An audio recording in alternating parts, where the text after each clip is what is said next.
Hello, everyone. Welcome to the Awakening Report. I'm your host, Doug Hamp. We are discussing a favorite topic of mine, the Nephilim from Genesis chapter 6. The question that we're going to pose tonight is, well, are they fallen angels or not? Were there giants or not? Or something else? And to look into this question, we have author Ken Ami with us. He is a prolific writer. You can go to his Amazon page, and he's a longtime researcher, lecturer on issues pertaining to worldview, philosophies, and various sorts of religions. And so, in this capacity, he's posted thousands of articles on his website, which you can check out. He has some great stuff for us tonight, and so I'm looking forward to this. You can look at his website at truefreethinker.com, and he just has a ton of stuff there that I think will keep you reading for a very long time. So, hey, Ken, we're glad to have you with us. I'm pleased to be with you and your audience. Fantastic. So I just want to let people know that if you have questions for either Ken or Able to hear myself, me? please feel free to ask us, and we will do our best to get your question in the queue, and we'll take a look at that. But again, tonight we're going to take a look at Genesis chapter 6. Now, Ken, this is a fun topic because you're going along in the Bible, everything seems well fairly reasonable, except maybe a talking snake. I mean, that I believe it, but some people have some trouble with that. But then we get to this thing about Genesis chapter 6, and suddenly we're confronted with something that just doesn't feel right to some people. Okay, and so there's been a tendency in more modern times, but even starting as early as Augustine, really to throw this whole thing out, say, these what's happening in Genesis chapter 6 is just talking about people. So you've written a book on this, discussing this very topic, whether or not the Genesis chapter 6 are angels or not. So kind of tell us how you got into this and where your research took you. Well, how I got into it, of course, is just one of these things I happen to run across. I find that happens to me a lot. If something catches my interest, I tend to have a healthy obsessive side to me. So all of a sudden, I'm diving in and I'm looking at an issue just from every conceivable angle, things that are agreeable to me, things that are not agreeable to me. And then when I start developing my own view on it, I still consider, I would tend mostly to consider the people who are not agreeing with me, because then if I'm wrong, I'll find out about it all the sooner. And then if I'm correct, I'm able to strengthen my position. Uh, but as far as my own view goes, that's only part of this book. That's just like my little bit of commentary that I make here and there. So this was more about the history of the interpretation or commentaries upon this key portion of Genesis 6. So Mm-hmm. I went from roughly 250 BC all the way to the 5th century AD, pointing out everybody who I could possibly think of who had commented on it down through the years, Jews and Christians, either one, and to Fascinating. see what view they took. Yes. Yeah, so kind of give us, take us 250. That's basically Qumran, or even a bit earlier than Right. Qumran. We're Yes. talking about, you're probably talking about the Septuagint. Is that what you're making Correct. reference to? Correct. Yes. Okay, right. And then your ending point was about 500 AD. Is that correct? Yes, that's Okay. correct. So we've got 750 years of commentary. And for the most part, you went and you were looking at what people were saying about this era, with giving just a little bit of your own commentary, but mostly kind of showing us what people were actually thinking about this. Right. So for every single text I could dig out from that huge time range, I mean, we're talking roughly 700 years. The book begins with a chart that is very simple. It's just the author, the text, the citation, and then whether they took the angel view or whether they took a view that I'm just referring to as miscellaneous because it could be 2 or 3 other views. So that just simplified the chart. Then the rest of the book is chapter by chapter, actually showing the quotations and then the citations. So that way, if you want to just strictly know what these texts were saying about it, there it is. Just every chapter of the book is telling you from the horse's mouth. And then along the way, I just made a comment here and there where I thought it would be helpful. Very cool. So what are those other positions? Obviously, one is the angel view, but what are some of the other views that people have had throughout the ages? Sure. Let me tell you that. First, let me ask if you have Genesis 6 before you so we could read it in a little while. And I would only ask you to read it because I'm dyslexic, and believe me, you don't want to hear me reading out loud too much. So while I answer this, just make sure you while I answer this, maybe pull up Genesis 6, and then we could read the key portion. Yeah, absolutely. All right, so I will get started here with Genesis chapter 6. It says, "Now it came to pass, when men began to multiply on the face of the earth, and daughters were born to them, that the sons of God saw the daughters of men, that they were beautiful, and they took wives for themselves of all whom they chose. And the Lord said, My spirit shall not strive with man forever, for he is indeed flesh, yet his days shall be 120 years. There were giants on the earth in those days, and also afterward, when the sons of God came into the daughters of men, and they bore children to them. Those were the mighty men who were of old, men of renown. Then the Lord saw that the wickedness of man was great in the earth, and that every intent of the thoughts of his heart was only evil continually. And the Lord was sorry he had made man on the earth, and he was grieved in his heart. So the Lord said, I will destroy man whom I have created from the face of the earth, both man and beast, creeping things and birds of the air, for I am sorry that I have made them." Would you like me to keep going? Great, that's great. Okay. And yeah, so one thing we were just talking about is how here's this little sliver of text, and all of a sudden you're confronted with, okay, now I got to deal with who are the sons of God, who are the Nephilim, who are the giants, who are the men of the round. Are they the same? Are they different characters? All of a sudden there's this ton of things that confront you from that text. So that's one of the things that makes it really fascinating.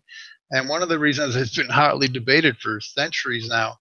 So you had asked me about the views. So yeah, of course, one is the angel view, and there might actually be a couple of subcategories there as far as were they loyal angels? Were they fallen angels? Is an angel spirit? Does an angel have a body? You know, all those issues. And then the other view would be one very popular one is that the sons of God are the Sethites, so descendants from Seth, and the daughters of men were the Canaanites. Another view might be that this dealt with noblemen who were supposed to uphold their nobility, but they got mixed up with the common people. Another view is maybe that they were the judges, and again, they got mixed up with the common people. And then you get a lot of subcategories that go in various different directions, such as that they were just humans. Maybe they were noblemen, maybe they were judges, but that they were possessed, you know, so you end up with a lot of little sidetracks there. But if we I'm sorry. I say if we look at if we look at the corpus of material from 250 until about the time of Christ, do you see any views that actually believed in the Sethite view or any of these other minority opinions as you're discussing? So you're setting the timeline to the time of Christ. I would say no. Okay. Yeah, I mean that was my research as well. Is that it was a unanimous position up until the time of Christ, or shortly thereafter. Yeah, So I might say that pseudo Philo, it might be the exception. Not Philo, but pseudo Philo. But other than that, yeah, go ahead. What time frame is pseudo-Philo? I don't know when he actually wrote. Roughly 70 AD. 70, 80. Okay. Or wait, okay. hold on. I'm sorry. Yes. So I mean that is after the time of Christ, just not okay. that long afterwards. Okay. Yeah, I mean, so before the time, okay, so strictly speaking, let's say roughly 30 AD, it's the angel be down the line, maybe with the exception of the Septuagint, only because you know how you have different Right. manuscripts. Um, some versions of the Septuagint will actually translate as angels of God, just totally straight up like that. Right. Yeah, they don't mince any words there. They just go straight to the angel Right. view, Yeah. right? You're thinking of Job chapter 38, for example, I suppose. Is that what you're talking about? Or you're actually talking about Well, this no, no, no. particular text specifically? Yes, yes, yes, yes. Yes, they some versions of the Septuagint will straight up translate Genesis 6 as angels of God marrying the daughters of men. Okay. Okay. Uh, Interesting. Okay. Um, I'm not aware of that text, so I'd love to see that. That'd be fun to see that sometime. Um, but yeah, so um, fantastic. Okay, so what's your overall conclusion? I mean, you're or tell us more about some of these texts that you've been looking at and kind of where you think the transition went from basically a unanimous angelic view. When did it transition to the Sethite view, in your opinion? Well, as I'm leafing down the chart, I mean, it's all angel view, angel view, angel view. Then, like I said, pseudo philo is on the miscellaneous side. Then angel view, angel view, angel view. Um, and then around 130, you start having a couple on the miscellaneous side, but then right back to the angel view. A couple more on the Hmm. miscellaneous side, and then quite a few on the angel side. So I'll give you the breakdown right now, which is out of the 43 texts that I found, Hmm. 28 take the angel view. Okay, 10 of them take a miscellaneous view, and 5 I just had to list as uncertain because it was Okay. just really, really tough to figure out if they were taking a position or if they were just saying, hey, that's what the text says, but I don't know. Okay. Okay. So I would say definitely um, touching upon it in the 130s, but then it's right back to it as late as the 320, 300s AD. Hmm. And then it seems like to, like I said, this only goes to the 5th century, but you definitely have to go after the 5th century AD to start getting a lot of them or the majority lined up on the miscellaneous side. Do you see a transition around the time of hold on, my mind is escaping me, but of Augustine? I mean, or even Julius Africanus is the earliest that I'm aware of that took the other view. Now you're suggesting that it was actually pseudo Philo. Was he the earliest in your research that was the miscellaneous or the Sethite view versus the angelic view? Is that what I'm hearing you say? Right. I'm saying that before that, the Septuagint, it kind of depends on which manuscript you're reading. Okay. Okay. All right. But then definitely you're looking at pseudo Philo for the first one that's not an angel view, and that's in 70 AD. Okay. Hmm. Interesting. But of course, he is not very well known. No. Did he have much? Did he have much influence, or what's your take on pseudo Philo? How significant was he? Well, definitely far behind the actual Philo. Right, because the Sorry. actual Philo takes a very specific view. I mean, he says in very simple language that Moses uses the word angels, whereas the Greeks would use the word daemonia to speak of these, ancient gods. And and of course, Josephus and all these guys are taking this same view. So this is interesting. I did not know about pseudophile. That's good to know. That's good research. That's great. Yeah, let me. If my PDF behaves, I was trying to find the pseudophilo section. I know you've published books, and I do not actually have a physical copy of this book in my hands yet. It's supposed to come in a couple of weeks. Oh, that's great. You know, for authors, that's a little frustrating. I don't even have my own book. Right. That's right. Yeah, little by little, little by little. Yeah. Yeah, that's really cool. Yeah, we got some questions coming Sure. in. I'm curious though, before we get to the questions, if you actually have a position, if you take a position on whether it was angels or the Sethite, or if you're just kind of, I'm just doing the research, or I'm not going to take an opinion on this. I'm not going to, take a stand. Where do you stand on that? First, I wanted to note, I don't know if the questions are just for you as the admin to see, but I'm not seeing any on my end, just so you know. No, yeah, they're, I mean, it's possible to see them. They're on the live chat. So Okay, I can send you that link, and then you can take a look at that as well. okay, and just pick But and choose. I can also relay the Yes, questions. that would be great. Okay, Yeah, so yeah. I definitely have a view, and the reason I was explaining the way I laid out the book is because, yes, I do state I put the quotations out there exactly as is, so everybody can read what was said unbiasedly. But then I definitely insert my own view into how I examine, or how I dissect or discern what all these authors are trying to tell us. Because obviously, some of them are taking a view and they're sort of betraying that they're making errors along the way. So I have no problem pointing out those things. My view is definitely the angel view. Okay.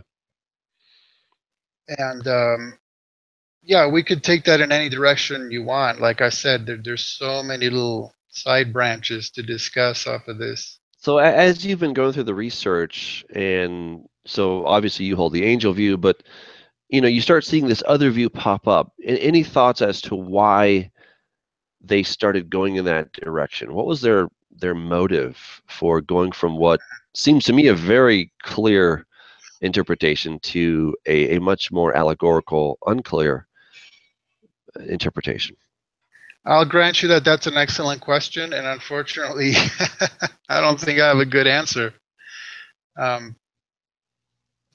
It's really just hard to say why one view began to be popularized, and to the point where, yeah, really in our modern day, this is almost like a very esoteric subject altogether, much less to actually take the angel position on it. But I do come to find that that is because there are an enormous numbers of misunderstandings about so many issues related to this, and a lot of it based on quote unquote common knowledge, which to me is things that everybody knows, even though nobody knows how anybody knows. Okay, but they're just these gigantic assumptions, and so then you're confronted with this position, and it's like, well, based on my assumption, that doesn't work. Next, I'm not saying everybody dismisses it quite like that, but I do find that this area of research is really saturated in misinformation in every conceivable direction. It's really frustrating at times. Now, when you say every conceivable direction, I mean clearly there's the Sethite. There's no such thing as fallen angels mingling with women. So obviously there's that position, but then there's the other extreme, which I'm probably more on this side, but I hope I'm not too far. What have you discovered that people on this side, the people that take the pro-angelic side, where could they go too far? Okay, to lay it all out, and I'll give you as much detail as you want. Okay, I'll just lay out my view really quick. These are angels who, through this process, fell.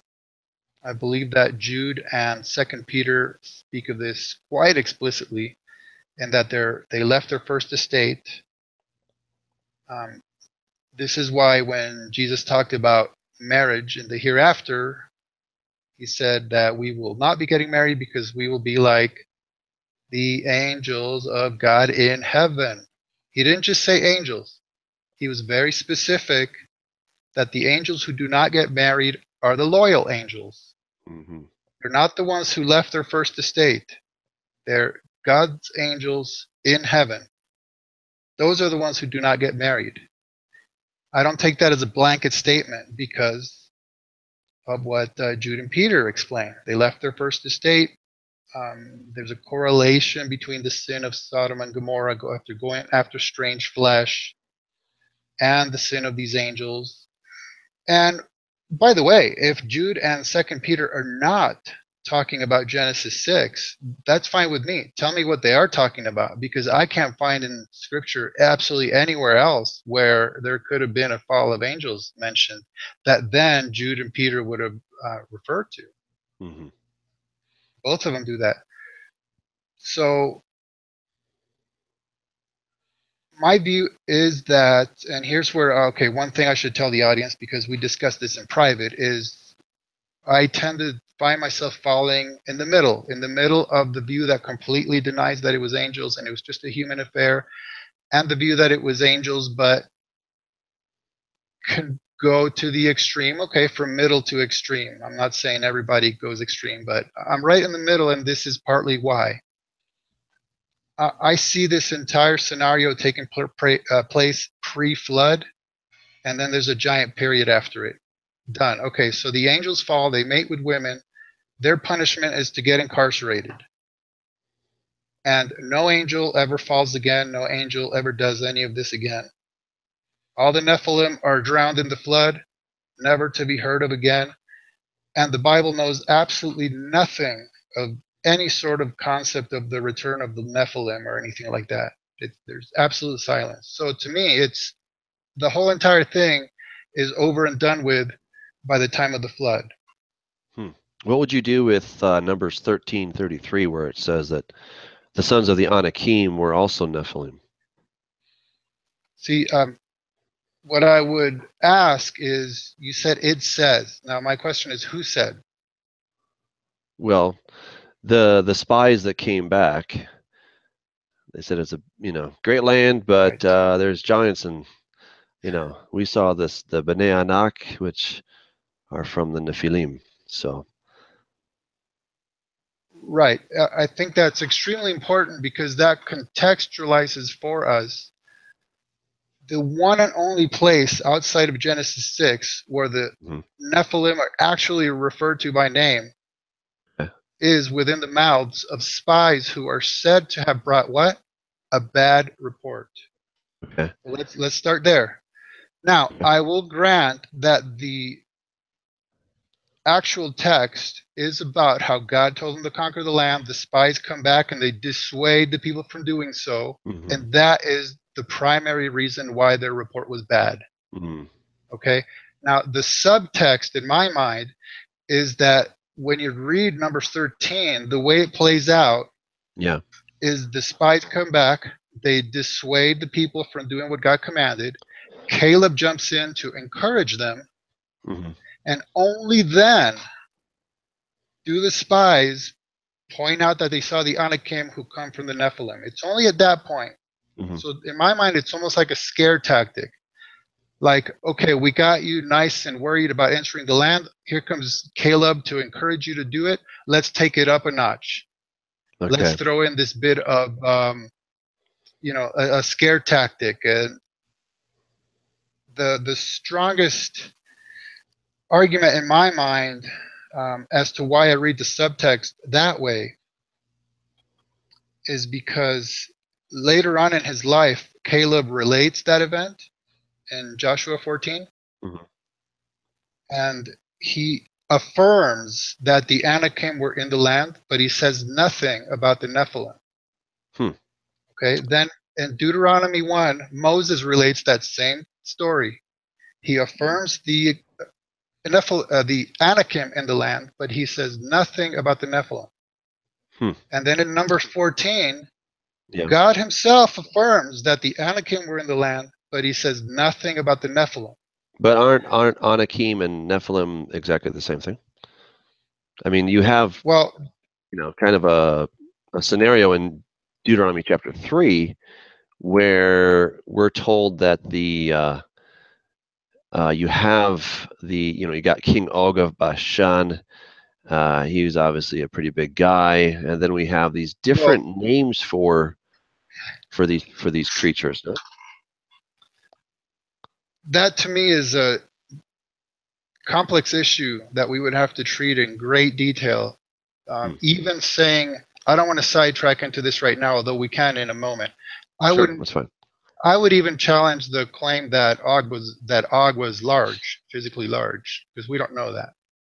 It says that But his bedstead, but okay, you don't take that as being he was big. yeah, I'm just curious how you read that. That's all. yeah, it's just a simple fact of the text that we're told how big his bed is. We're not told about his personal height. Okay. You have kids. Haven't you ever slept with an infant? You know how much room they take up? Well, I've never been in a 15-foot bed. Yeah. So no, my point isn't no. even. I'm not even claiming Yeah. that Og was not a tall human being or a. Okay. I'm just saying the text doesn't tell us. Yeah. I'm just pointing out that simple fact. Well, We because have to we're told assume, that they're tall, right? Because in Deuteronomy well, 2:10 it says a meme had dwelt there in times past, a people as great and numerous as tall as the Anakim, and the word Anak means giant. So you already have something there that would suggest that well, you have these big people. No? okay. Let's slow down a minute. Let me take a step back. So this is part of what we were talking about. Is you're led into all these fascinating areas because they're all kind of piled together on top of each other in Genesis. So it's fascinating. I mean, this is really just enjoyable getting into the text and going all over the place because that's where Genesis has so much to say. Now, back to Numbers 13, there is that interesting claim in there that they saw the Anakim. They didn't even say they saw the Nephilim. They said they saw the Anakim, and the Anakim come from the Nephilim. Okay. That's what the spies said. Okay, so going back to that. Okay. The Anakim are named after Anak, and Anak is the son of Arba. Okay. Beyond that, frankly, I don't know if we have any more genealogy beyond that. I have not been able to find anything. So unfortunately, that's as far back as I can take you as far as genealogy. Then I would point out, if you want to get into the issue of giants, I'm not even convinced that the word giant belongs in an English Bible. Okay. Interesting. Okay, All right. because I know you know very well because of your expertise in Hebrew. You know, there's many different Hebrew words that are translated for us as giant, right? And that to me causes a big, big problem and a mess because it is various different words, Anakim, Rephaim, you name it. I mean, and so then we need to talk about, well, what is a giant? Okay, to me, it's just a generic term, and it only means taller than the average, unless a certain height is specified. Okay, so taller than the average Hebrew of those days, males were 5'5". All right, so a giant is somebody taller than 5'5". And unless we're specifically told how much taller, we just don't know. Then I would point out that the term Anakim or Anak actually means long neck, which frankly I find it fascinating, by the way, that Anak, even these millennia later and in so many different languages from Hebrew to English, Anak still essentially means a neck. Interesting. I find that fascinating. But And it's becoming from the Anunnaki. Is that where you're deriving this word from Sumerian? Is that not necessarily? no? Okay. I'm just saying that it's interesting that the Hebrew term anak still means a neck, Yeah. albeit it implies that it's a long neck. Okay. So if that made them a few inches taller or a few feet taller, I don't know. That's my point. The text does not tell us. Now, how tall do you think Goliath was? Do you think he was just You know, 6 foot something, or was he taller than that? from what I recall, he is taller in Greek than he is in Hebrew. Okay. I could dig up my research on that, which I have done, but Right. yeah, sadly, there is a distinction between the Septuagint and Dead Sea Scrolls, and then your basic Masoretic text. And his height would range between 6 and 9 feet Mhm. when you just put all those together. And I'm basing it on roughly an 18 and a half inch cubit, Okay. which I think is the standard. And incidentally, to me, I know that there were different cubits, Yeah. but I think the one the Hebrews generally used, to me, they were very practical. Okay, so here's my literal span. Hmm. In the Bible, a span is like this: tip of your pinky to tip of your thumb, roughly 9 inches, and two spans is making up my cubit. So that to me makes a lot of sense. They were just practical. A guy measuring something wanted to stick his arm out and say, I'm done. I don't have to do all these calculations to whatever cubit the Egyptians were using or whatever else. That's fun. I mean, I would probably disagree with you because I argue that it's an Egyptian royal cubit.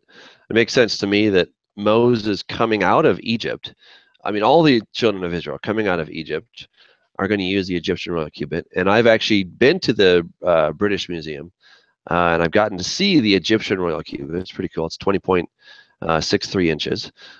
So it's a very definite measure. And we even see that there is a royal cubit and then there's a standard cubit throughout the Bible.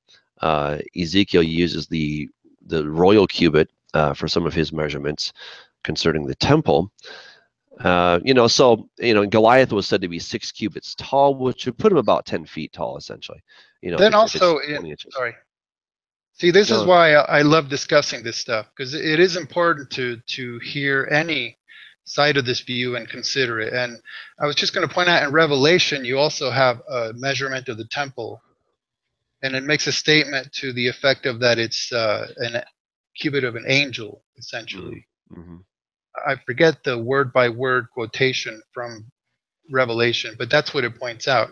And that can easily bring us back to to what are angels, you know?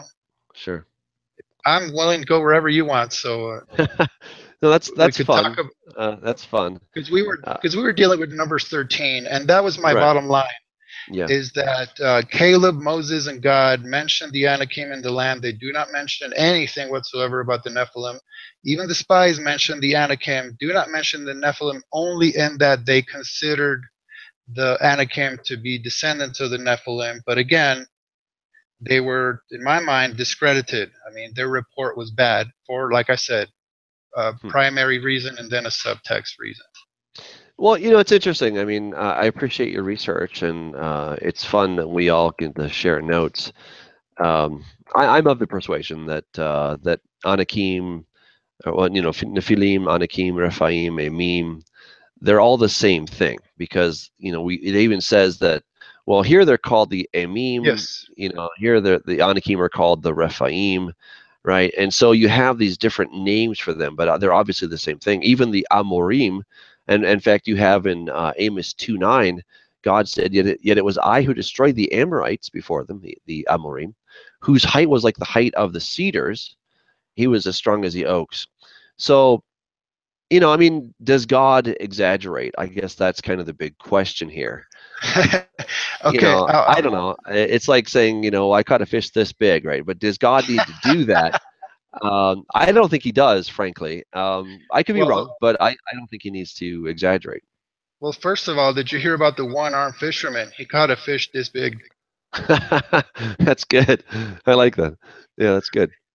Okay, so yes, we are told that these particular clans are called by very different names throughout the regions, but they are never correlated to the Nephilim unless you count Numbers 13. We're not told, we call them Nephilim, but these people call them that, these people call them the other. Mm-hmm. And what I think is going on, okay, we're going back to Genesis 6, where some English translations use the term giant, but that term is not in the Hebrew, is it? Right. No, it's not.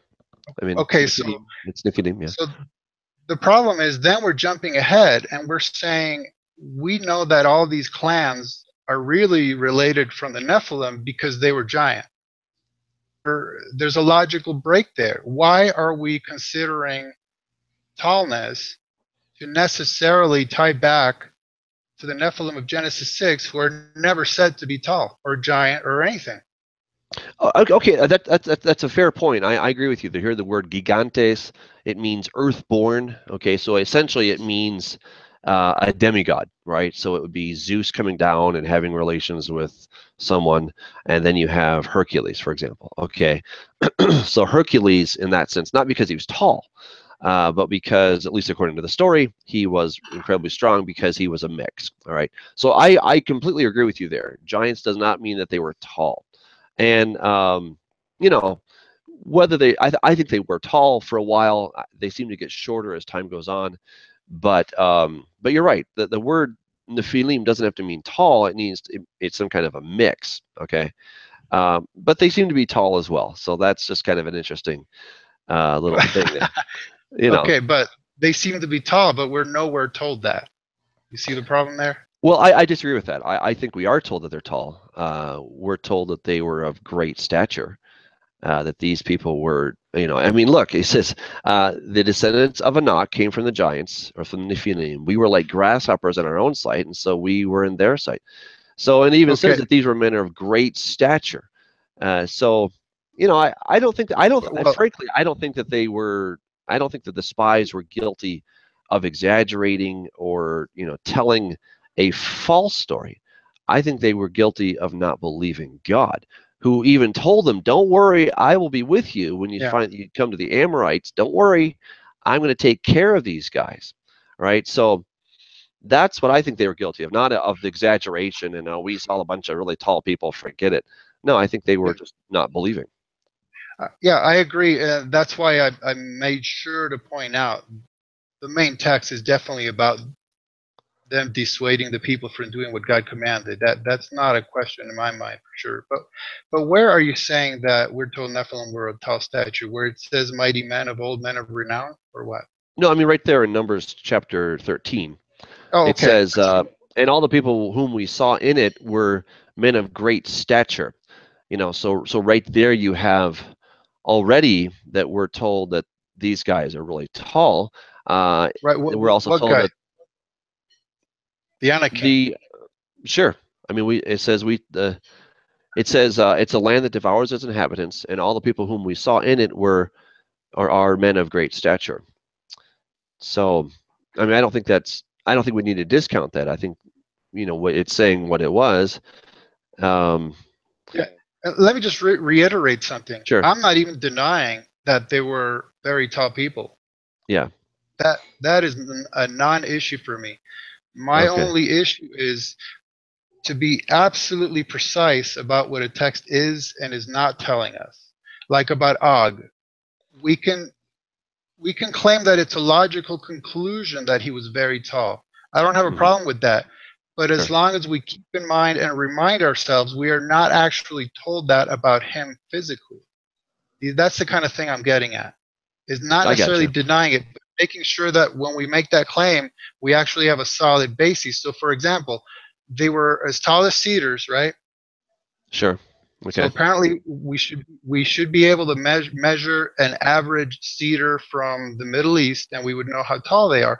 But then they're as strong as oaks. So, what kind of ratio can you provide me for determining how strong a person is based on how strong an oak is? You see what I mean? Well, they're pretty tall. I mean, pretty strong, right? I mean, they're both. You have this. It's not a. So, but we know how tall a cedar is. 40 feet is pretty standard. So it's just a question in my mind: are we being told that you can conduct calculations based on likening people to cedars and oaks? Or are we to conclude that we're being told that these people they meant business, they were strong, they were big, they were, a sight to behold, even though I might not know how tall they were? Sure. Again, I don't want to beat this thing because, how exactly tall they were is, probably a little bit Sure, sure. No, uncertain. But it's interesting because when you go to Job chapter 40 and it talks about God is talking about the behemoth, it says that where were you and I created the behemoth, and it says it moves his tail like a cedar. like a Okay, yeah, and and it's just interesting because paleontologists have now dug up the sauropod dinosaur, the Diplodocus to be exact, and it had a tail that measured 46 feet. All right, and that is very consistent with what a cedar tree is. So I don't think it's outlandish. I mean, it'd be really fun if we could actually find these bones, but we haven't, as far as I know, except for some crazy weird stuff on the internet. But those fake pictures. I got oh yeah, people oh were sending me these photos. Doug, look, they found the bones. I'm yeah, like, no, they didn't find the bones. But there have been reports. So I mean, I don't think this is the biggest issue. I mean, how tall exactly they were, but I think they were tall. I mean, I think we have enough textual evidence in the Bible that talks about that these were tall people, and we're told that King Og, he was of the remnant Re- of the Rephaim. Rephaim. Okay, he's got a really big bed. I mean, this his bed is 9 cubits long and Yeah, 4 cubits wide. I mean, and it's made of iron. I mean, iron is really scarce back yeah, then. So this has got to be a big dude. I just think, why would they go to all this trouble to tell us if he was just, he was 6 feet tall? It's like, I don't know. That seems yeah. kind No, of, you know. I'm So, just to reiterate. I yeah, don't have an issue with Og being that tall. I don't. yeah. As Okay, long as I remember that that's just an assumption based on what we're told about his bed, then that's fine. As long as I'm not coming across as claiming that the Bible tells me how tall he is, I'm fine with thinking that he was tall. That again, just to reiterate that, so we keep that at the forefront. Is that's my only concern? Is where are we getting these conclusions from? And if we have to speculate, then we speculate because sure. frankly, Yeah, I mean, like we said, the key portion of Genesis 6 or Numbers 13 is such a tiny amount of scripture that it really forces us to do a lot of thinking and comparing scripture with scripture. And yeah, in the end, we end up having to do systematic theology where you're really trying to meld things together like a jigsaw puzzle. sure. And some of the pieces might not quite fit, and we have to speculate between this piece and that piece. And that's fine with me as long as I know where I'm speculating and where I'm not. Right. Yeah, fair enough. Fair I'm enough. I appreciate your candor and I appreciate your reservation to jump too far in any direction. yeah, That's what a good researcher should do. yeah, and in turn, like I said, I'm really pleased to have you challenge me on any of these issues because it makes me either recognize I have a strong view or I don't, or maybe there's something else I need to consider. I mean, this is what it's all about to me. Yeah, it's a lot of fun. I find it very interesting though that there really was a movement away from this angelic view, which, according to William Winston, who was the translator of Josephus, he said that was the constant opinion of antiquity. I mean, Yes. there was nobody, at least before Pseudo Philo, there was nobody that had an alternative view. They all believed unanimously that fallen angels came down. They had relations with women, and out come these hybrid kids, and so Yeah. whether they were tall or not is another matter. But Right. Right. Just but clearly, you have this mingling of these two different species. so let me reinforce what you're saying, okay? Which is basically that the ancient view was angel majority view. And we're talking Jews, we're talking Christians, and we're talking about scholars dealing with Aramaic, with Greek, and with Hebrew. So, I mean, that is just a wide swath of information. Regardless of the language, regardless of their faith, they're looking at this text for hundreds of years, and they're all agreeing, at least on the basic point. Right. So, like I Now, told you, yeah, go yeah. ahead. Well, you were telling me before we got started here that you have a friend that says that the majority is not always right, but I mean, here you have, like you said, you've got scholars. I mean, obviously Josephus, he's a scholar. I mean, he's fluent in Hebrew, he's fluent in Greek, he's closer, in time to a lot of things than we are, of course. And he himself claims that you still can find the remains of giants, whatever they were, or however tall they were, to this day. And he says that they were very strange looking, right? They were not like an average man, but they had a very peculiar appearance. Yeah, fierce countenance. Right, right. So okay, so tell me about your friend that's, thinking, about humbug, this is all a bunch of nonsense. Yeah, that could lead me into part of a discussion about my view of angels. So basically, right, my friend says, well, majority isn't always right, and I completely agree with that, but it is a simple historical fact. Okay, at this point, Doug and I are not offering our opinions. It is just a simple fact of history that is the case. So one thing my friend says, well, I don't believe that angels can create life, only God can do that. But Doug, don't you and I both have kids? We do. Yes, we do. Yes. So the issue is not that we or angels would have the same kind of creative prerogative that God does, but that well, I know how I created my kids, and we can talk about how the angels might have done it if you want to go there. Well, I think we all know the I'm basic not just kidding. Yeah. Yeah, okay, Yeah. but okay, I'm mentioning that because I have people constantly telling me, well, angels are spirit, so there's no way a spirit could do that with a human, with a physical human woman, and that's where my view of angels, um, part of what it needs to address is how that can happen. Okay, let's go there. Tell us what you think. Okay, now again, it's kind of frustrating, I know, for Doug and myself. Sometimes we'll speak a sentence and there's like literally maybe years, hours worth of thinking and reading and pondering behind it, so that I could give you detail that would just bore you to death behind any one claim that I'm about to make. You know what that's like, Doug. Yes, But I do. basically, okay, so we look at the Bible, look at every single text that actually gives you a physical description of an angel. And it actually does give you a physical description of an angel. So that should tell you something. And all of them look like human males, period. Okay, no wings, no halos, nothing different or weird, exactly like a human male. Now, I know as soon as I say no wings, people are thinking, well, what about cherubim and seraphim? Okay, going back to the thing I said about common knowledge, it is common knowledge that angels, malachim, seraphim and cherubim, these are all different kinds of angels. But I would like to see even a single text in the entire Bible that would lead me to that conclusion. So my view is, no, they are not different kinds of angels. Angels, seraphim, and cherubim, they have different titles, they have different job functions, and they all look different from each other. So they are different categories of being, right? So for instance, there's human beings and there's bovines. We're both earth dwellers, but we're different categories of being. So that angels are one thing, cherubim a different thing, seraphim a different thing.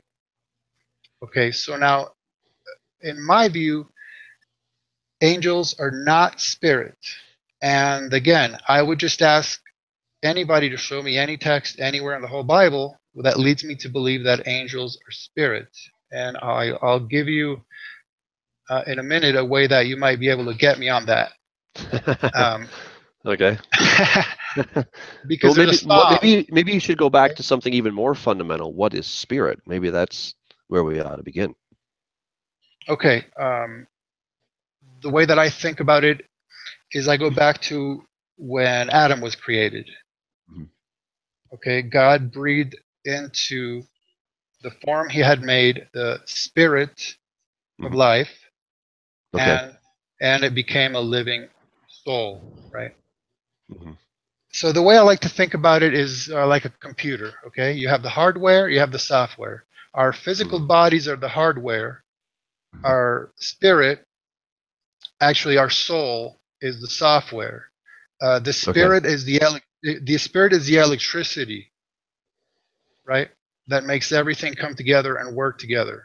Okay. Okay. Does that make kind of sense? Because so are you making a let's say distinction between a neshama and a ruach? Is that kind of where you're going with this, or I'm just trying to follow? Yes. Okay.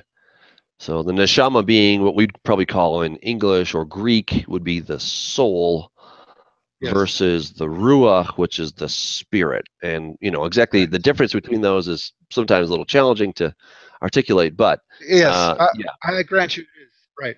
In my mind, that's the way it made sense. Is the body is the hardware, the soul is the software, and the spirit is the electricity. That's the best I can do for you. Okay. I mean, because we do have it's a text. Kind of like. Yeah. As you say, we do have a text in Psalm 104, right? I mean, it just comes out, says it. Who makes his angels, who malachav, or say malachav ruchot. Okay, so who makes his angels spirits? And his hold on, and his misters of flames of fire. Okay. Yep. Right. Okay. I was just going to quote that because that is the one and only possible text anybody could point to. Right. And we both know that in both Greek and Hebrew, there's a direct correlation between the terms for spirit and the terms for wind or breath. Okay. Sure. Yes. Right. Okay. So then that's fine. Okay. He makes his angels spirits, and then he makes his ministers a fuel source mixed with oxygen, mixed with a spark, because that's fire, right? Well, something burning. It's certainly that, whether they have a spark or not, but something that's on fire. Just like we have in Ezekiel chapter 1, right? We have the kruvim there they're on fire, right? So interesting. This is fun. I'm enjoying this stuff. Yeah. So I'll just give you okay. So what I would say is obviously it's a psalm. So we first need to consider the genre and consider if maybe that it's being poetic or not. Okay. Because obviously it's a psalm. We are forced to take the genre for what it is. Okay. The way that I've come to think of it is that in John 3, right, Jesus is speaking to Nicodemus, and he says, "The wind bloweth where it listeth, and thou hearest the sound thereof, but cannot tell whence it comes, whither it goeth. So it is with everyone born of the Spirit." Okay, so in my mind, that's really what the psalm is telling us, is God sends out his angels, and they're very much like wind. They're out performing the task God gave them to do, right? Like the same with a flame of fire. The flame of fire is just going in every which direction. It's doing what it has to do. So he makes his angels to go about doing what they need to do with the swiftness of wind. It goes where it wills, and that's what it's like for everyone born of the Spirit. That's just the way I've been able to understand it. And there is the hermeneutical issue that you do not want to build an entire doctrine on one single verse. Sure. It's interesting. I would actually go just the opposite direction. I would say that the neshama is more of the earthly terrestrial thing, because even animals have a neshama, all right, whatever that may be exactly. I would call it the basic, kind of the breath in your lungs, that sort of biological breath, if you will. And the ruach I would see as just a different kind of Lego. That's how I think of it. That angels are very corporeal. All right, they're very corporeal because they have bodies. We see that. Thank you. But they're not. But they're not limited in the ways that we're limited. Yes. But they definitely have let's call it a physical, not an earthly, but a physical, tangible, touchable form. When they want to, they can also. It also seems that they can transform themselves at will, which we don't fully understand, but that seems to be the case. I mean, there's a lot of question marks when it comes to angels. There's no questions. Yeah. Well, I can barely stop myself from interrupting you because I'm so excited, because that is my view. The way that I would express it is that yes, angels are quote unquote physical, and what it seems to me is that they have unfallen bodies, unfallen, still glorified physical bodies, meaning that they can choose when to interact with a certain dimension or not. So if they want to be invisible, boom, they could just shift out of that dimension. It doesn't mean they're not physical. So the way I think of angels is they are as physical as Jesus was post resurrection, where he can be touched, he can eat, but he can also walk through a closed door. Yes. Right. And when you think of angels in those terms, then you can see how they can get married with women and do what they did. It's literally a physical act. Yeah. They can essentially, I think the technical term is transmogrify, that they can, they can kind of flip the switch however they do that, and they can be visible, tangible in this dimension, and then they can somehow morph into another dimension that's beyond our comprehension at this point. Right. I mean, if you were Yeah. to, for whatever reason, maybe you want to take a swing at an angel. So you're throwing a punch at an angel, and he can just stop interacting with the dimension of depth. He can become flat as a pancake. Your punch goes right through, and then you know what I mean? That's what we're talking about. That's what it seems like to me. Now, I did start wondering about, well, maybe they look really different and strange because one of the things they generally first say to a person is fear not. But then I looked up every single text where an angel says that, and it seemed to me the kind of case where, like, let's say right now I'm in my room alone and I know that, but what if I turn around and somebody's standing there? Oh, I'm going to have a jolt, and they're going to say, "Whoa, whoa, chill out, man," you know. And when you read every text where an angel says that, that is the kind of situation it is, like Mary alone in her room, and all of a sudden there's an angel, But they do seem or to the have priest. some kind of a glow. There's some illumination. I mean, on the one hand, they're sometimes called astrapsis, which is that they're shining. Okay, so that's one consideration. Then we're also told, Daniel's told that we will shine like the angels, or excuse me, Jesus says that in Matthew 13. So there's some kind of a shining quality. There is something, because you're right. Because, for instance, Stephen, the first martyr, his face looked like the face of an angel. Well, what are you talking about if they look like human males? There was just some certain quality about him that reflected something that was known about angels. Yeah, I would say that they look like us, but there's definitely something about a glorified body that would make it that much more vivid or something like that. Yeah, and let me just offer this, because I think this is equally important. What does God look like? And I think this is one of those topics where we've been told, oh, God is spirit, so he doesn't have any form and anything like that. But man, when you go through the text, you don't see that. You see in Ezekiel chapter 1, there was someone who looked like Adam. Okay, it says, came out Adam. He had the appearance of Adam on the throne. And then Ezekiel falls on his face, of course, when God calls Miriam and Aaron into his office and says, "Hey, what are you talking smack about Moses for?"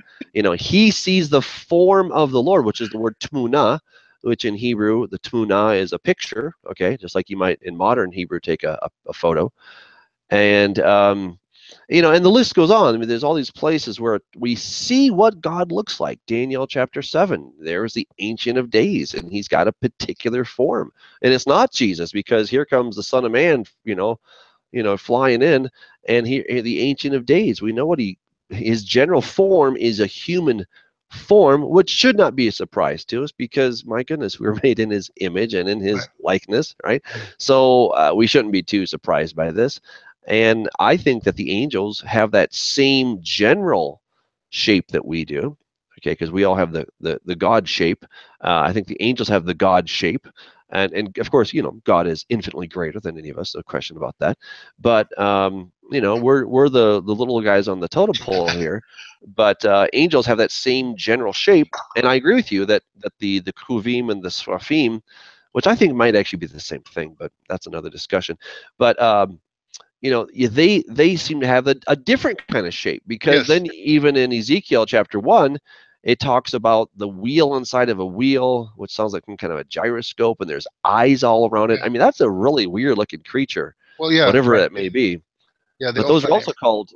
also called the Kruvim. So they Well, seem to no, be a those are different well, class. Yeah, yeah. The wheels are the Ophanim, that's true. The Ophanim. and the Yeah. oh gosh, this is. I'm sorry, I'm just getting so excited about this discussion. It's just I absolutely love what we're doing here. I mean, my brain's going in all these directions. And like, wait, Doug, oh, wait, what about this? Okay, so sorry, I'm cutting you off again. I'm just so excited. No, it's cool. Well, I mean, it says that they look. I mean, it says that the Kruvim were actually the Ophanaim. So, and they had eyes all around. These Right. wheels seem to have eyes. I mean, it is kind of a weird Yes. text, there's no question. But, and they seem to be under the throne of God. So I'm like thinking like a gyroscope type thing, which is the actual cherub. And then they seem to kind of be like the power sources for God's throne, so he's got like Right. this portable throne he like flies around or something, and of course he's all fiery, and then you got angels, or the malachim, whatever term we want to use here. What really the most general term is bnei Elohim, of course, is the sons of God. Yes. And well, a son of God, I mean, he probably looks kind of like God to some extent, I mean, that shouldn't be too surprising. And that's how they always show up. So I think we all have the same basic shape, and we've kind of lost our glow. Before Adam fell, I think he had a glow as well, but he kind of lost that. So Well, even okay, seraphim. Okay, we only have one single text that talks about them, so it's a little difficult. But we're not told what their bodies look like, and it's almost like we have to just assume that they're just a regular looking body except for 6 wings. And unfortunately, Ezekiel makes me upset because he uses the word like a lot mm. because he's But forced to. I mean, he was obviously, well, he was but from it's like, California, wasn't he? Like, like, dude, it was like, yeah. But he said, they have like something like a man's hand under the wing. So is it that they have arms under the wing, or is it some kind of prehensile appendage that's like our hands? I don't really know. And then when you talk about cherubim, also their actual bodies aren't described all that well, except that they have 4 faces, 4 wings, and hoof-like feet. So you would almost think maybe that's implying the same thing, that the basic form of the body is the same. So let me run a couple things by you here. Okay, the issue of going back to Genesis 6, you'll note that there's no indication Satan was involved in that whatsoever. Would you agree with that? in Genesis 6. Yeah. I sort of see him as the mastermind way behind the whole thing, but he Thank was you. not. He was Yes. not. Yeah, he was not You know, directly. You know. you know what? When you research your Satanology, Satan hardly ever actually does anything. It's because he's He's smarter. like, He's the Godfather. yeah, He's like, I did you nothing. know, I did nothing. You can't touch me. You yeah, got no dirt on me. yeah, yeah, I yeah. said, hey, what do you think about doing that? Or So, why don't you guys go down there and yeah, see what those women are like? See what happens. exactly. Yes. I mean, he's like, if you're standing next to him and they ask for a volunteer, he'll take a step back to make it look like you took a step forward. Mm-hmm. Or I was correlating to my friend the other day the Mark Twain story with the little boy painting the fence, and it's really a drag. He doesn't want to do it, but he gets the other kids to not only paint the fence for him, but pay him to paint the fence for him. That's what's exactly what Satan's like. He's Yeah. always getting other people to do. Think about Revelation, okay? Where is Satan in Revelation? He's barely doing anything. He's just, like you said, the puppet master. He's the Wizard of Oz behind the screen. The beasts are up front. The false prophet is up front. All these other characters are up front. Satan's in the background, like, hey man, don't point your. Anyhow, that's yes. So Yeah, I totally Satan agree. is not. Yeah. He's not directly involved in Genesis 6, and I think that part of it might be the fact that Satan is not a fallen angel, right? Satan is a fallen cherub. Hmm. And so it might just be that he doesn't have the necessary, shall we Hardware. say, key, physical anatomy that would have him involved in that, and the fact that he wasn't involved in it means that's why the fallen angels are incarcerated, whereas he still roams about like a roaring lion, seeking whom he may devour. So now, let me tell you something. When you get deep into these topics, it's funny. I find myself racking my brain for days on end about something that other people care less about. I mean, I know you know what that's like. Oh So yeah. I'm thinking about. We're told that Satan entered Judas, right? The one and only time in the whole Bible where Satan enters somebody. That was momentous, no question about it, and we know why, obviously. But I'm thinking, how on earth? Well, let me take a step back. So just like we talked about angels being physical, but being able to traverse dimensions, I think the same exact way about cherubim and seraphim. Okay, so now how can a cherub enter a person? How could that possibly happen? And I racking my brain about it. Like I said, who else cares about him? It says he did it. He did it. Let's move on. But then when you think about Ezekiel, the text you were just talking about, it specifically tells us that the spirit of the cherubim were in the Ophanim. Yes. Okay, and that to me, I was like, finally, that makes me. You see, when I understand that Satan is a cherub, and then I understand that one of the capabilities of a cherub is to have their spirit enter into something else, there's the answer for me. There's the answer. That to me was very satisfying, to be able to put all these crazy, wild, and apparently disjointed pieces together like that. But it's only because we're sticking as close to the text as we possibly can and not playing around with, he's a cherub, but that's just a kind of angel, so let's move on. No. Let's look at it as precisely as we can. So then when we are forced to speculate, we're speculating close to the hub, right? Close to the actual core. Yeah. That's right. Now, do you think that the demons are the same as fallen angels, or do you see a distinction there? Well, okay. I think that I invented a brand new theory on this, and that worries me. Okay, that's all right. Believe me, We're all heretics. It doesn't really matter. We're all heretics at heart. So we're all a little heretical, yeah. Because right. I mean, I remember I talked to my pastor at one point and said, I'm not the kind of guy that makes to say something wild just because it'll sort of make me stand out or put my name on any kind of map. I don't want that kind of attention. If I'm making something up that seems to be new or different, well, I really want it to be correct, because I'm just interested in understanding the text as much as I can. So I'll give you my view if you want. Please. Now, I do have a book I haven't published yet that deals with every single one of these topics in extreme detail, just so you know. So what I'm about to tell you, I think it took me about 6 pages to actually type it out in detail with the quotations and the citations of saying, for more on this point, go read the other chapter, but let me progress. And so, again, extremely detailed. But for me, the bottom line is the angels fall. Okay, they're physical beings.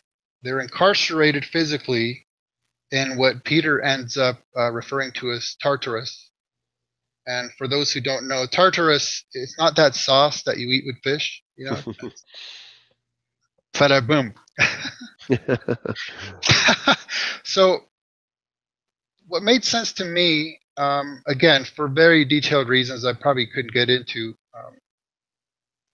due to the time constraints, but I wrote it all out and it'll be published at some point. Okay, so the physical bodies get locked up in Tartarus, but their spirits or their souls are left to roam the earth, and those are the demons. Okay, and that might go part of the way as to explaining why they seek possession, embodiment, right? They want to regain that which they once had. Also, they are terrified to be sent into the abyss or the bore, the abuso, the bottomless pit. They do not want to be sent to where their bodies are, because then that would mean they re-inhabit their bodies, and then what? Then they're locked up doing hard time, right? Then they're stuck basically until, well, to me it's until Revelation 9 when they're released. But that's to me why they're terrified. It's not, we know that they're not instantly destroyed or sent to hell or whatever. To me, they're terrified of being re-inhabiting their bodies, and then they're stuck down there, you know, getting in fights in the exercise yard. And Now, so do you think that all of the fallen angels were sent to Tartarus, or just some of them? all of them. Okay. I think all the fallen angels were incarcerated and no more angels fell. It was a one-time deal. In fact, I believe that there's some metaphorical texts in Ezekiel about a tree, you know, the one about the tree and the The eagle, is it that right? sounds like a song from the band Rush, you know what I mean? Sorry, Yeah. it's getting No, late in my mind going I'm trying places. to I'm trying to think what that would be, but Yeah, to yeah. me, there's a text that implies that the other angels saw what happened and they were like, "Oh no, we are not doing this. Nope, Okay. no problem. There's no way we're doing anything like that." So you And you that's wouldn't why. take it, you wouldn't take any cues from the book of Enoch that says it was 200 angels. You Well, think that's that? a different issue. I mean, Okay.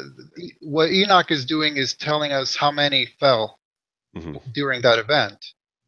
It doesn't tell us whether they kept doing it throughout the even post flood or even nowadays. And in fact, that was one of my points is if Jude and Peter are not talking about Genesis 6 as referring to a fall of angels, then what on earth are they talking about? Well, Because I you don't could, have yeah, any kind of thing anywhere else in the Bible, anywhere. I completely agree with you that Jude and Peter are talking about the angels. In my opinion, it was just talking about the angels who did not keep their proper domain. So it, Yes. it doesn't necessarily mean that it's all of the bad angels or fallen angels, but it's just this particular group who did this. I mean, the way that I see it is you had, I mean, a few hundred. I don't know if we kind of go with Enoch or whatever, but it wasn't the whole kit and caboodle, because then we see that Satan still has angels in Revelation chapter 12, right? So 12. there's still angels at his disposal to do all kinds of his dirty work. Yeah. And if you look at Philo equates angel and daemonia as one and the same thing. Daemonia just meaning a mighty one, right? That's all the word means. Um, and so that's kind of my take on it. That fallen angel, daemonia are the same thing, and it wasn't all of them that got thrown into the abyss. It was just a certain amount because they were the ones that were the avant-gardes, if you will, to go and give this thing a try. So So I just want to clarify something. When we talk about Jude and Second Peter, it is another issue of that they're making a certain reference, and then the angel issue is a subtext to it. I just want to make absolutely clear that the audience understands. It's not like Jude and Peter sat down and they said, "Oh yeah, let's write a commentary of Genesis 6," because sure. what they're dealing with is false teachers and false Hmm. prophets. Hmm. Right? That's their primary concern. Then, as a subtext, they throw in the issue about the fallen angels. Okay, so that again, Sure. I just get really technical about this stuff. But what Yeah. you do find in Peter and Jude is they're virtually giving you a timeline of events, because they talk about the fallen angels and then they'll talk about the flood and then they'll talk about Sodom and Gomorrah. And so you see they're going down the line, and they're definitely starting with something pre-flood. Hmm. And again, to me that is the Genesis 6 event, because there's no other indication in scripture that angels fall. Now, yes, the Revelation 12 thing is fascinating, and to me it is so difficult in my mind to put Revelation into any kind of chronology, but I would say that one reason that that chapter is just fascinating is because, for example, um, you have it. I'm pulling it up right now because I want to read one sentence from it. She brought forth a man child who was to rule all nations with a rod of iron, and her child was caught up to God and to his throne. Now, Doug, you know what happened there? I just read you 30 years worth of history. That's right. Right? I mean, Yeah. Jesus is born and he ascends. There you go. In one single verse, 3 decades go by. And that just shows you how difficult it is to really pinpoint timelines. That to me is fascinating. 3 decades go by in just a single line. Yeah. So what happens is it is after the ascension that you have the great war in heaven. Okay, and that's all I can say about it. Other people you can talk to about exactly when, I don't know. I just know it was after the ascension. Fair So enough. in my mind, what happens is this: Revelation 9, the bottomless pit, the abuso, right? The abyss is opened up. The angel, the demons, they get sucked right back into their bodies, and they come out as their former selves, inhabiting their angelic bodies. They come out and they wreak havoc upon the earth, right? In Revelation 9. Now, what happens to them? What do they do afterwards? We're not told. That's So true. that in my mind, what made sense is we actually are told. Revelation 12, with those angels who were released from the bottomless pit, what they do then at some point, don't ask me when, but at some point, what they do is they join Satan in this war in heaven. If I'm being told that they were incarcerated, then I'm told that they were released, and then I'm told that they fight a war, to me, it's like, well, why not put all those things together? I just can't figure out a different way of doing it. And then there is the issue that there is a difference in my mind between falling and being cast out. To me, those are two different things. So, like falling basically is being fired from your job, right? Satan is the loyal cherub, the throne guardian, and then he gets fired from his job, and then he's made to roam about the earth. Now he's fallen. But then when he's cast, okay, and then what it means is he has to continuously keep coming before the Lord to make his accusations, to report about what he's up to get permission, all these things that he's doing. But when he's cast out, that means that's it. Now you're out of heaven for good. You do not get to come up before the Lord anymore. You're stuck on earth, and that's why he gets really upset at that point. Same with the angels. They're released out of the pit. They wreak havoc upon the earth. They go to fight against Michael and his angels. They lose the war, and they're cast out of heaven. That's it. Now you're locked out for good. That makes a lot of sense.